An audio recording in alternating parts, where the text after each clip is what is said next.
Good evening, Internet. I do hope we're all well out there. Keeping calm and dodging the Omicron variant, which I do think would be a fantastic name for a prog rock band, but maybe not right now. Huh? Okay, so this week's guitar player was Joe Bonamassa, taking a look at his style, a whole bunch of licks drawn from Live at the Greek. Tab them out in the blog, I'll put a link to that below. So I'm not going to go on and on and on about every little bit of fingering.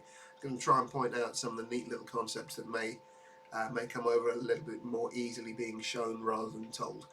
So this is the first lick from Love Her With a Feeling, which he's done in the key of B flat, and we're using the blues scale here.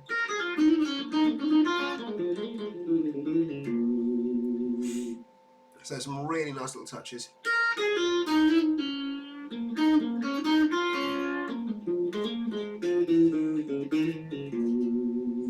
So what I'm doing here, coming down, fairly straightforward pentatonic stuff. Then we've got that little tweak, sliding 8 to 9 on the G string, getting into the flat 5 from the blues scale and pulling off to the 6th fret, minor third, bending up a quarter tone. You got the classic kind of blues finger off, the perfect fourth interval there, between the 8th fret on the D and the 8th fret G. And then another neat little blues trick that sometimes we overlook as rock players. So there, hitting the 6th fret on the D, hits the D. How long have I been playing the guitar? The 6th fret on the B, rolling over to the 6th fret G, so it's literally going to roll pressure, back of the finger to the fingertip on the 6th fret G, push that up a quarter tone, and then walking down, there's that flat 5 again, position shift, sliding in from the 4th to the flat 5, pulling off to the minor third and down to the root.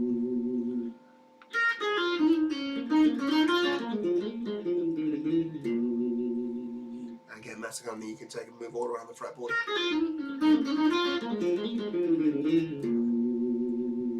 Now, the second one we're taking from his cover of the old gospel standard Old Time Religion, which is in B flat major. And he's using, so you can see here that this is the 3 frets back rule, the G minor pentatonic masquerading as B flat major pentatonic. So even the big boys use this stuff.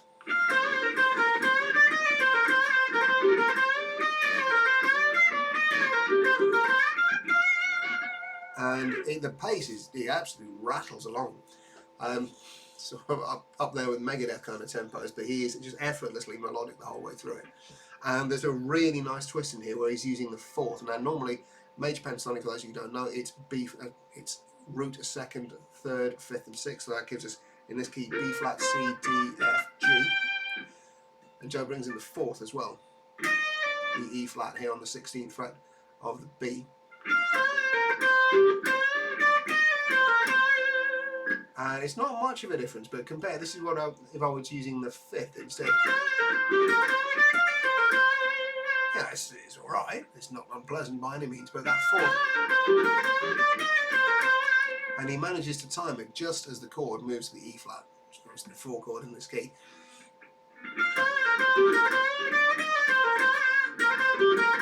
And we're using it again here. So this is your standard kind of harmony bend.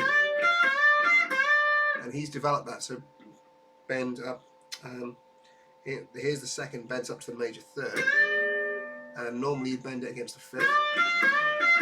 What he does is he alternates between the 4th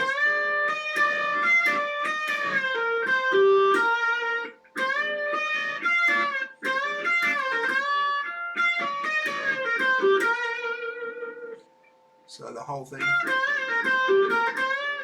there's that 4th.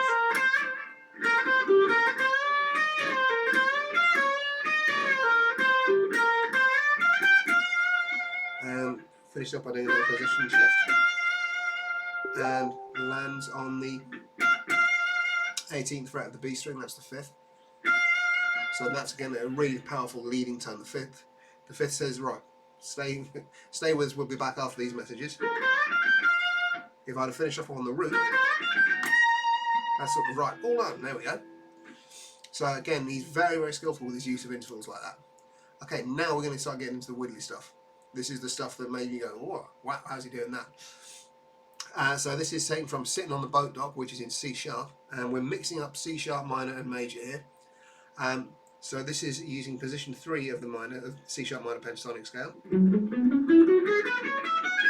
So there's my root there, and he's using a kind of magic 3 notes approach, but he's adding it a little bit.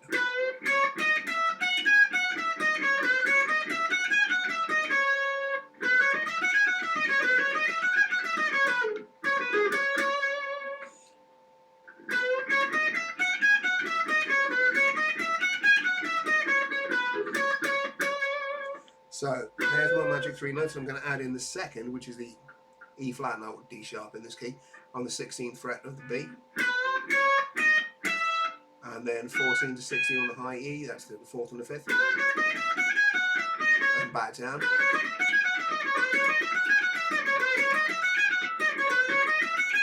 Now you're probably noticing something odd with the timing. 1, 2, 3, 4, 1, 2, 3, 4, 1, 2. So yeah, we've got 10 notes played in a 16th note rhythm. And the resulting effect there is called hemiola. So because the phrase we've got, let's see how best to explain this. Right, if you're playing in 16th notes, you've got 4 notes to the beat. So this phrase carries across 2.5 beats, which means that when you repeat it, you're starting on the offbeat, you're starting on the and. 1 E and a, 2 E and a, 3 E and a, 4 E and a. So that bend that initially started out on the 1 actually comes in on the and of the 3 when you repeat it. So there's a nice little offset. And this is a very, very clever trick that a lot of players, including Marty Friedman amongst others, use to make it sound like they're doing more than they actually are. You'll have heard it before because you've heard the solo to All Right Now, which is a 3-note pattern played in a 4-note rhythm. It's played in 8s, 1 and 2 and 3 and 4 and 1 and 2 and, as opposed to a triplet. So yeah, very popular idea, and it was used. It was all over Britpop in the 90s. So there's a 3-note rhythm and a sort of 4-note, 3-note pattern in a 4-note rhythm, as opposed to a triplet. So yeah, there we are.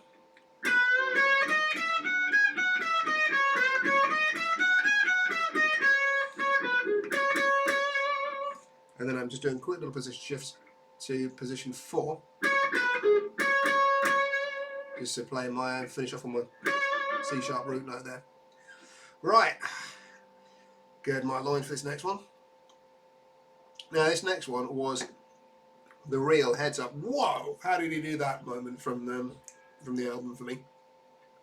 Listening away there thinking, yeah, this is pretty cool, and then all of a sudden, in his cover of Going Down, he unleashes this absolute monster of a lick, which I've got to admit, I spent a lot of time getting this right. I had to slow it, figured out the notes, discovered that the fingering I got for them was insanely overcomplicated.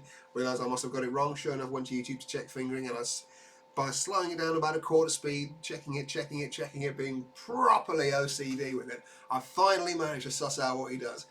And boy, I couldn't be more cheered about it.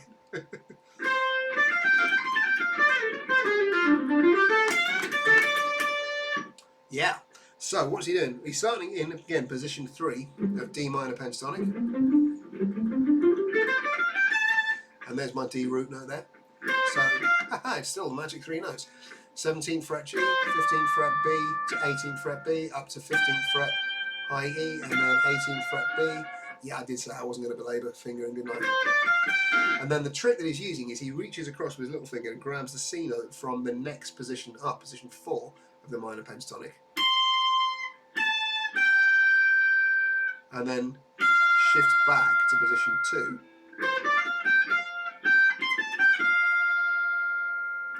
And pulls off 15 to 13 and does a slide down to 10th fret, taking him into position 1. And then we'll finish in that with. So you'll recognise that you've heard basically any Stevie Ray Vaughan solo.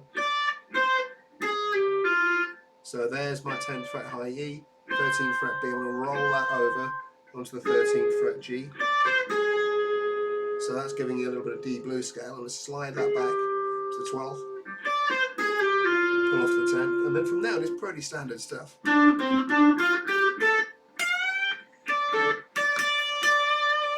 But notice it on that last D root note.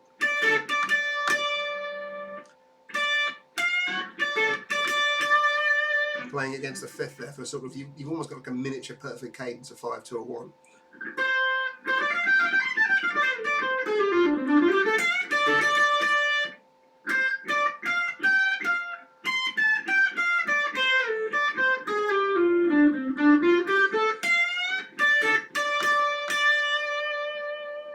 So there you go. I bestow upon you the gift of pentatonic shred this Christmas.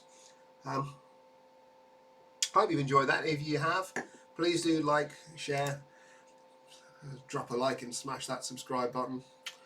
We'll learn to say that with a straight face one day. And yeah, hopefully again, see you again soon. So, take care and a peaceful 2022 to you.